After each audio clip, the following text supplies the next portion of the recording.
प्रधानमन्त्री प्रचण्डद्वारा मन्त्री परिषद विस्तार। विस्तारित मन्त्री परिषद 4 उप प्रधानमन्त्री सहित 23 सदस्य। राप्रपा अध्यक्ष लिङदेनले उप प्रधानमन्त्री सहित ऊर्जा जलस्रोत तथा सिँचाइ मन्त्रालयको जिम्मेवारी पाए। एयरको विमान दुर्घटनामा ज्यान गुमाएका 46 जनाको शव पोस्टमार्टमका लागि काठमाडौँ ल्याइयो। 72 मध्ये 1 जनाको स्थिति अझै अज्ञात। र प्रधानमन्त्री प्रचण्डले मन्त्री परिषद विस्तार गरेको दिन शेयर बजारमा झन्डै 33 अङ्कको हरियाली। 5वटा कम्पनीको शेयर मूल्यमा सकारात्मक सर्किट।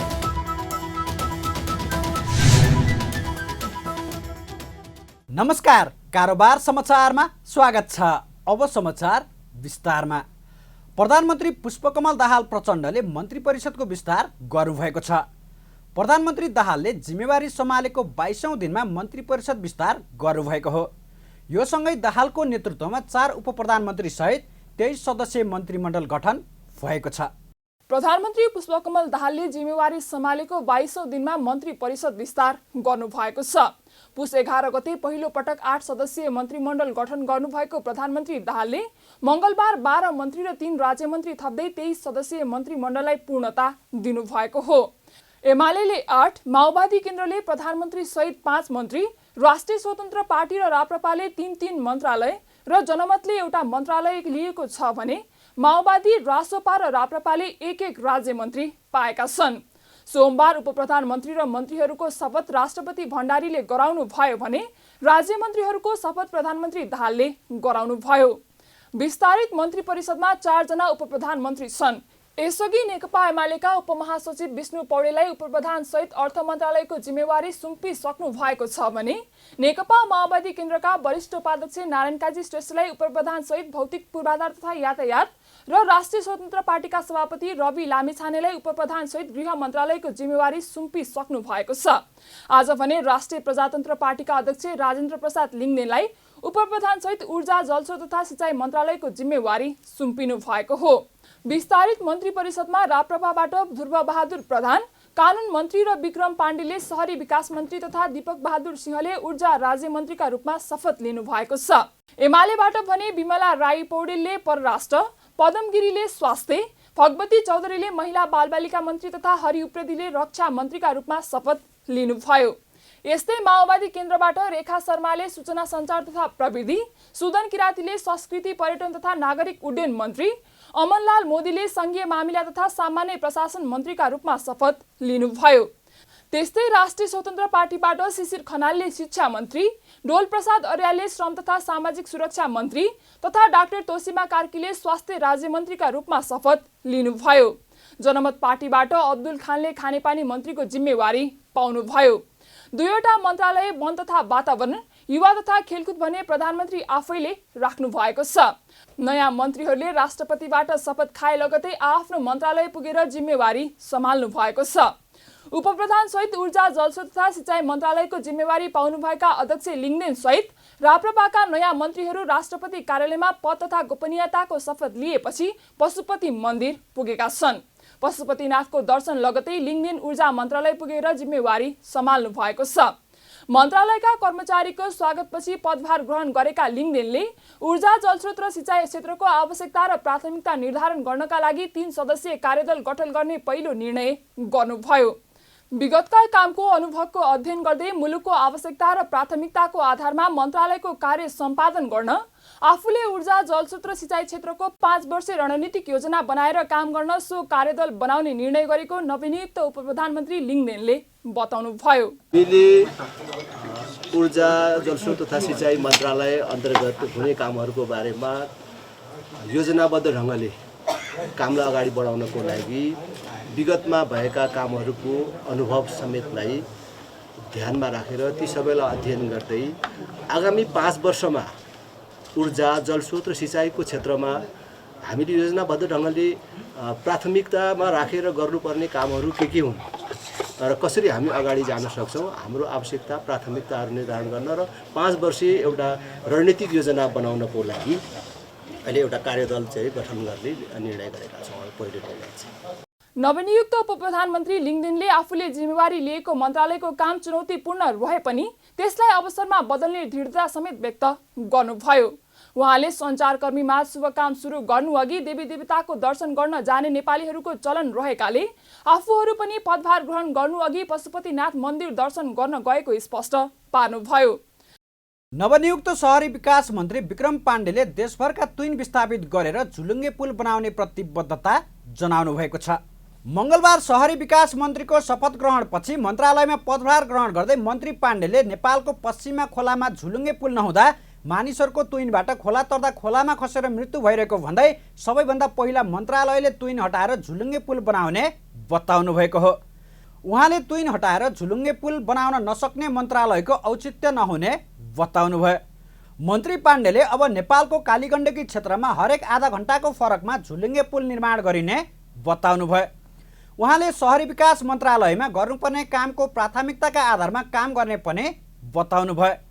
मन्त्री पाण्डेले विकास निर्माणका काम के कारण रोकिएको छानबिन गरी भएका समस्या तत्काल समाधान गर्ने योजना रहेको भन्दै काम सुरु भएर पनि सम्पन्न नभएका काम तत्काल पुरा गर्नका लागि मन्त्रालयमा आएको पनि बताउनु भयो। उहाँले शहरी विकास मन्त्रालयका विकास निर्माणका काम किन नभएको सबै थाहा भएकाले सबै समस्या समाधान गर्दै मन्त्रालयलाई विगतको भन्दा फरक रूपमा अगाडि बढाउने प्रतिबद्धता समेत जनाउनु भयो। शहरी विकास मन्त्रालय अन्तर्गत हामीले गर्नुपर्ने कुराहरू प्राथमिकताको आधारमा हामीले काम गर्दै जाने हामीले सोचेका छौँ। त्यसमध्ये पनि जुन आवश्यकता छ, जुन रोकिरहेको छ, के कारणले काम रोकिएको छ, किन हुन सकेको छैन र त्यसलाई कसरी समस्याको समाधान गर्ने, यी हुन नसकेका कामहरूलाई छिटोभन्दा छिटो चाहिँ अगाडि बढाउने र नयाँ योजनाहरू थप गर्दै लाने हामीले सोचेका छौँ। त्यो सुरुवात भएर काम सम्पन्न हुन कसको कारणले नसकेको भन्ने कुरो मैले थाहा पाउँछु र त्यो तुरुन्त त्यो काम मैले अगाडि बढाउँछु र त्यो हुन नदिनको लागि नै मैले यो मन्त्रालय, यो अहिलेको चाहिँ गभर्मेन्टले मलाई जिम्मा दिएको हो। म अब तपाईँहरूले अहिलेसम्म सुन्नुभएको छ नि धेरै कुराहरू, त्यो कुराहरू यो मन्त्रालयबाट सुन्न पाउनुहुन्न। फरक तरिकाले यो मन्त्रालय अगाडि बढ्छ। नवनियुक्त मन्त्री पाण्डेले आफूले शहरी विकास निर्माणको विषयमा जानकारी भएकाले कुनै स्वार्थ नबाझिने तर्क समेत गर्नुभयो। नवनियुक्त सञ्चार तथा सूचना प्रविधि मन्त्री रेखा शर्माले सञ्चार तथा सूचना प्रविधिलाई जनताको सहज पहुँचमा पुर्याउन आफ्नो प्राथमिकता भएको बताउनु भएको छ। मङ्गलबार सञ्चार तथा सूचना प्रविधि मन्त्रीको शपथ ग्रहणपछि सिंहदरबार स्थित मन्त्रालयमा पुगेर कार्यभार सम्हाल्दै मन्त्री शर्माले सञ्चार तथा सूचना प्रविधिमा जनताको सहज पहुँच पुर्याउन आफ्नो प्राथमिकता भएको बताउनु भएको हो। उहाँले सार्वजनिक सङ्घ संस्थानहरूलाई पनि प्रविधि मैत्री बनाउनेतर्फ ध्यान दिने पनि बताउनु भयो। साथै सेवाग्राहीलाई सूचनाको सहज पहुँच दिलाउँदै देशलाई नै प्रविधि मैत्री बनाउनेतर्फ ध्यान दिने समेत उल्लेख गर्नुभयो। मन्त्री शर्माले हरेक नागरिक कहाँ सूचना प्रविधि सहज र सुलभ ढङ्गले पुग्नु पर्नेमा जोड दिँदै सबै कामहरू प्रविधि मार्फत हुन सकेमा देशलाई समृद्धिको लक्ष्य हासिल गर्न सजिलो हुने पनि बताउनु भयो। यो सूचना प्रविधि जुन मन्त्रालयमा म आएँ होइन, सबै अनुभवका सबै हिसाबले मेरो निम्ति स्वाभाविक नयाँ हो यो। मैले केही अब धेरै कुरा बुझ्नुपर्ने हुन्छ र मेरो प्राथमिकता भन्दा पनि अहिले हामीले जुन नेपाल सरकारले जुन नीति कार्यक्रमहरूको कुरा पनि छँदैछ होइन, हामीले यो सहज पहुँच सूचना सञ्चार र प्रविधिमा सहज पहुँच एउटा जनताको पुर्याउने कुरा र अर्को कुरा चाहिँ यो सबै हाम्रो उत्पादनदेखि ल्याएर सबै सार्वजनिक सङ्घ संस्थानहरूमा सूचना र प्रविधिको कुरालाई सहजतापूर्वक कसरी उपलब्ध गराउन सकिन्छ र सूचनालाई कसरी अब सेवाग्राहीको पहुँच पुर्याउन सकिन्छ भन्ने कुरालाई विशेष ध्यान दिनुपर्छ भन्ने लागेको छ र बाँकी कुरा त मैले बुझ्नुपर्छ, हेर्नुपर्छ। यहाँ अहिले त्यति बोलेर हुँदैन होइन, अब मेरो लागि नयाँ फिल्ड पनि हो, त्यसकारण अलिकति अब मेहनत गरेर हेरेर हामीले यहाँबाट हुन सक्ने जति प्रविधि मैत्री देशलाई कसरी बनाउने भन्ने कुरामा ध्यान दिनुपर्छ। सहज भन्ने बित्तिकै सुलभ पनि हुने भइहाल्यो होइन, सहज सुलभ क्वालिटी सबै कुरा भनौँ न। अब सहज हातमा पहुँच त हुने, तर अहिले हामीले कुरा गरेर जस्तै नलाग्ने होइन, त्यस्तो जुन खालको समस्या हाम्रो भइरहेको छ त्यो समस्यालाई पनि समाधान गर्ने गरेर गुणस्तरीय सहज र सुलभ ढङ्गले एउटा सबै हरेक नागरिकको एक्सिसमा हाम्रो यो सूचना प्रविधि पुग्नुपर्छ र सबै हाम्रा कामहरू सूचना प्रविधि मार्फत हुने भयो भने देशले जुन समृद्धिको लक्ष्य लिएको छ त्यो लक्ष्य हासिल गर्दा पनि सजिलो हुन्छ भन्ने लाग्छ। नवनियुक्त सञ्चार तथा सूचना प्रविधि मन्त्री शर्माले सञ्चार प्रविधिको विकासलाई अर्थतन्त्रले धान्न सक्ने जति अगाडि बढाउने पनि स्पष्ट पार्नुभयो। नवनियुक्त परराष्ट्र मन्त्री डाक्टर विमला राई पौडेलले मन्त्रालयले जनतामा पुर्याउने सेवा र सुविधालाई सहज बनाउने कुरा आफूले पहिलो प्राथमिकतामा राखेको बताउनु भएको छ।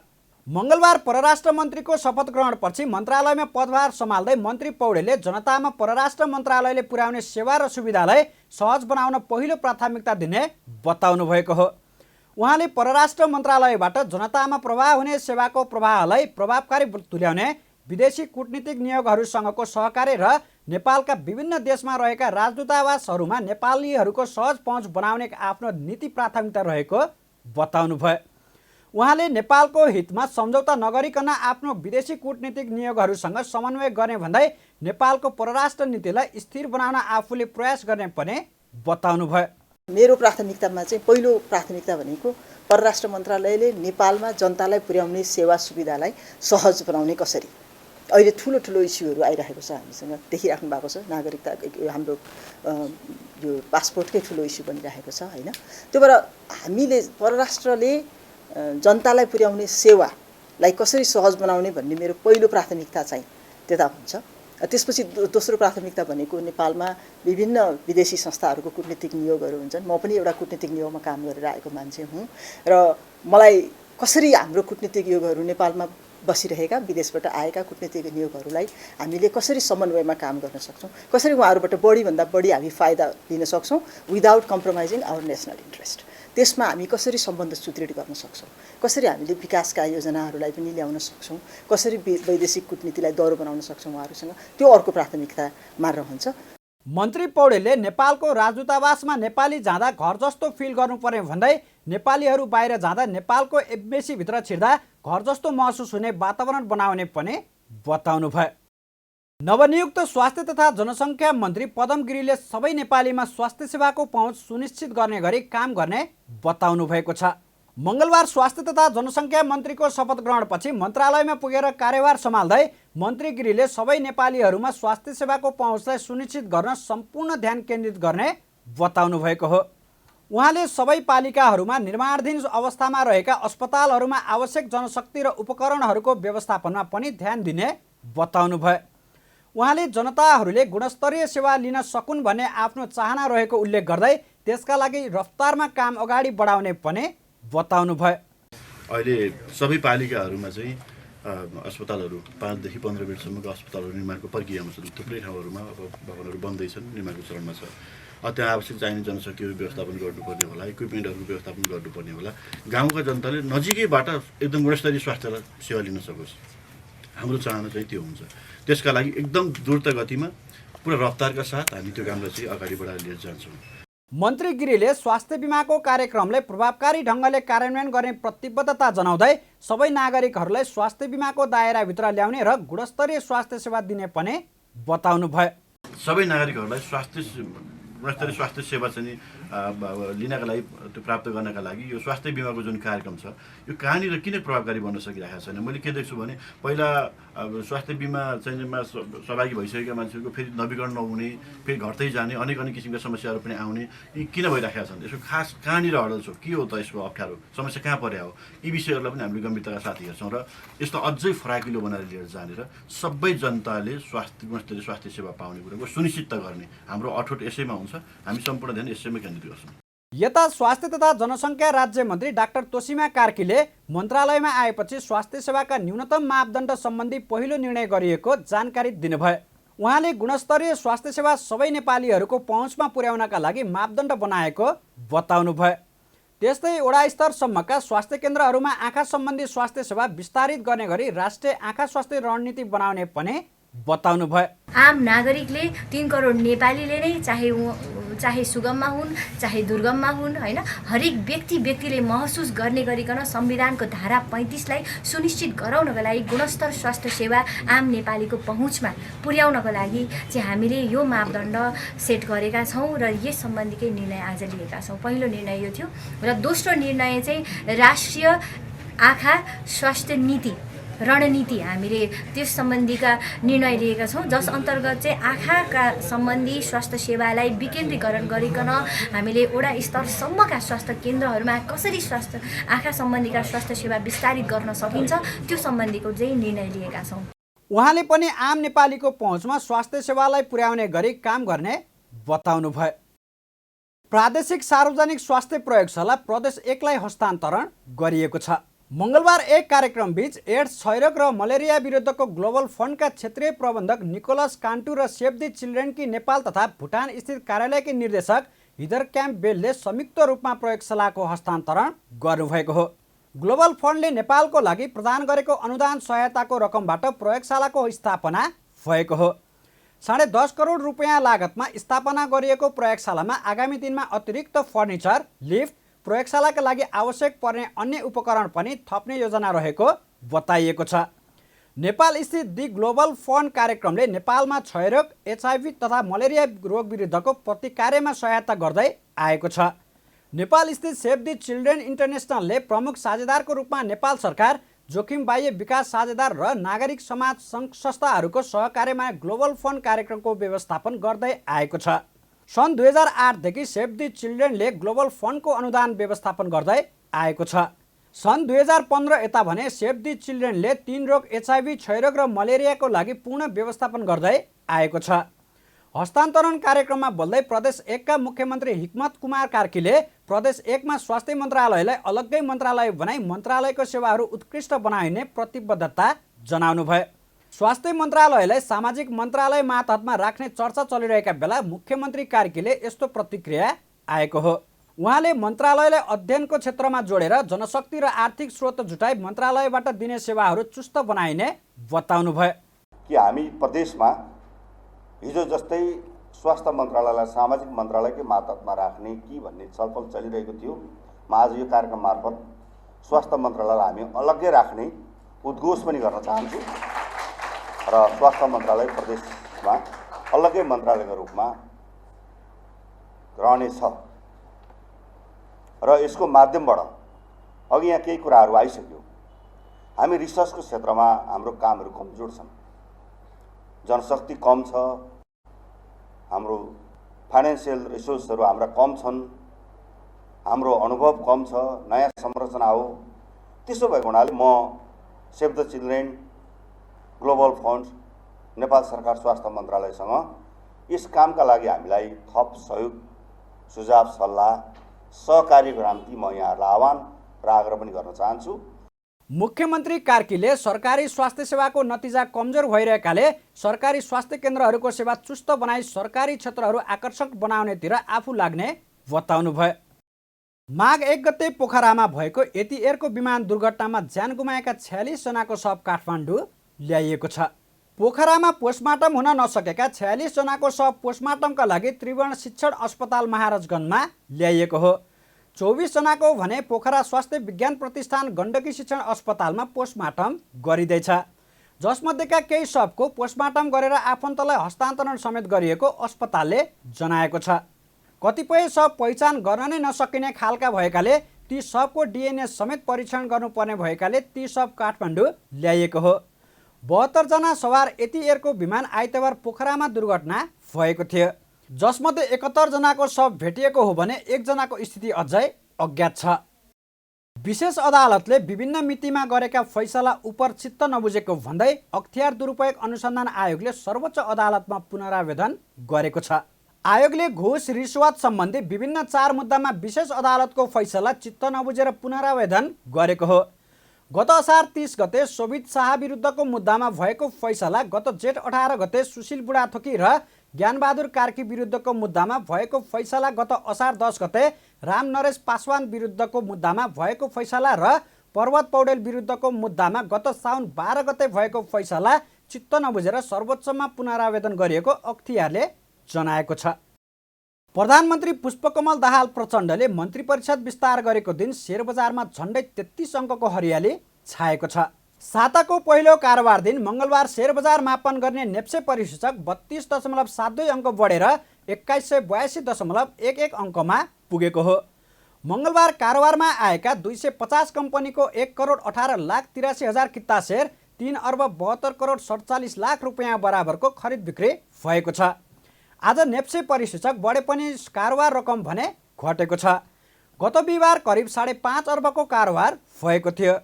नेप्सेका 13 उपसमूह मध्ये मङ्गलबार बैङ्किङ उपसमूहको परिसूचक बाहेक सबै उपसमूहको परिसूचक बढेको छ, जसमा होटल तथा पर्यटन उपसमूहको परिसूचक 5.12, जलविद्युत उपसमूहको परिसूचक 5.04, वित्त उपसमूहको परिसूचक यस दिन 3.5% भन्दा बढीले बढेको छ। तर यता वाणिज्य बैङ्क उपसमूहको परिसूचक भने 0.32%ले घटेको छ। मङ्गलबार नेप्से परिसूचकमा वृद्धि भएसँगै 5 कम्पनीको सेयर सकारात्मक सर्किट लेभलमा कारोबार भएको छ, जसमा green ventures, Adarsh Laghubitta, peoples hydro power, Barahi hydro power र घलेम्दी हाइड्रो पावरको सेयर सकारात्मक सर्किट लेभलमा कारोबार भएको हो। आज अपी पावर कम्पनीको 23 करोडभन्दा बढीको सेयर खरिद बिक्री भएको छ। नेपाल ट्रेड युनियन काङ्ग्रेस एनटियुसीको 7औं राष्ट्रिय महाधिवेशन आगामी जेठ दोस्रो साता हुने भएको छ। एनटियुसीको गत पुस 29 र 30 गते बसेको राष्ट्रिय समितिको बैठकले 2080 साल जेठ 12 देखि 14 गतेसम्म काठमाडौँमा राष्ट्रिय महाधिवेशन गर्ने निर्णय गरेको हो। मङ्गलबार काठमाडौँमा पत्रकार सम्मेलन गरी युवा र महिलाहरूलाई नेतृत्वमा ल्याई नेपालको मजदुर आन्दोलनलाई अझ सशक्त बनाउने गरी महाधिवेशनमा जाने निर्णय गरिएको एनटियुसीका अध्यक्ष पुष्कर आचार्यले बताउनुभयो। महाधिवेशनलाई सफलतापूर्वक सम्पन्न गराउनका लागि अध्यक्ष आचार्यको नेतृत्वमा एनटियुसी राष्ट्रिय समितिको सम्पूर्ण पदाधिकारी तथा सदस्यहरू, प्रदेश अध्यक्षहरू, युवा तथा महिला समितिका अध्यक्षहरू, जिल्ला अध्यक्षहरू समेत रहने गरी महाधिवेशनको मूल तयारी समिति समेत गठन गरिएको छ। राष्ट्रिय महाधिवेशनमा हामी श्रमिकका धेरै मुद्दाहरूको बारेमा छलफल गर्छौँ नै। समसामयिक विषयहरूमा छलफल गर्छौँ, समसामयिक प्रस्तावहरू पास गर्छौँ। अघि बलदेवजीले भनेको जस्तो हामीले नयाँ विधान बनाएको छ। नयाँ विधान अनुसार महिला तथा युवाको सहभागितालाई बढी से बढी सुनिश्चित गरेर नेपालको ट्रेड युनियन आन्दोलनमा महिलाहरूको नेतृत्व या युवाहरूको नेतृत्वलाई अझ बढी वैधानिक व्यवस्था अनुसार चाहिँ व्यवस्थापन गर्न हामीले कोसिस गर्दैछौँ, जसले ट्रेड युनियन आन्दोलनलाई अझ सशक्त र मजबुत बनाउँछ भन्ने नेपाल ट्रेड युनियन काङ्ग्रेसको मान्यता रहेको छ। त्यस दिशामा अहिलेको हाम्रो निर्णयले धेरै महिला, धेरै युवाहरूलाई नेपालको ट्रेड युनियन आन्दोलनमा समेट्छ। त्यसै गरी महासचिव योगेन्द्र कुमार कुँवरको संयोजकत्वमा महाधिवेशन प्रतिनिधि सदस्यता तथा शुल्क छानबिन समिति समेत गठन गरिएको छ। महाधिवेशनको कार्यतालिका अनुसार सदस्यता वितरण तथा नवीकरणको काम फागुन मसान्तभित्र सम्पन्न गर्ने, चैत र मसान्तभित्र जिल्ला प्रदेशको अधिवेशन सम्पन्न गर्ने र 2080 साल वैशाख 21 गतेसम्म राष्ट्रिय महाधिवेशन प्रतिनिधि विवरण लगायतका सम्पूर्ण विवरण अद्यावधिक गरिनेछ। अध्यक्ष आचार्यले महाधिवेशनमा अनौपचारिक क्षेत्रमा रहेका श्रमिकहरूको योगदानमा आधारित सामाजिक सुरक्षा भत्ताको व्यवस्था गर्न आवश्यक रणनीति तय गर्ने पनि जानकारी दिनुभयो। कारोबार समाचारमा अब सुन चाँदी र विदेशी विनिमय दर सम्बन्धी जानकारी।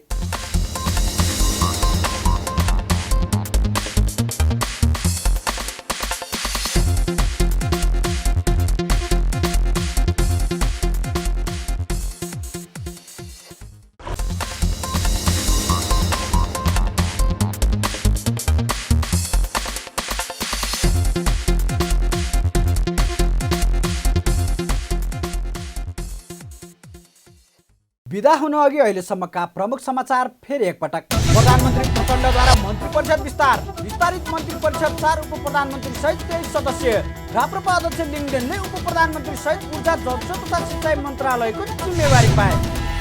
एयरको विमान दुर्घटनामा ज्यान गुमाएका 46 जनाको शव पोस्टमार्टमका लागि काठमाडौँ ल्याइयो। 72 मध्ये 1 जनाको स्थिति अझै अज्ञात। र प्रधानमन्त्री प्रचण्डले मन्त्री परिषद विस्तार गरेको दिन सेयर बजारमा झन्डै 33 अङ्कको हरियाली, 5वटा कम्पनीको सेयर मूल्यमा सकारात्मक सर्किट।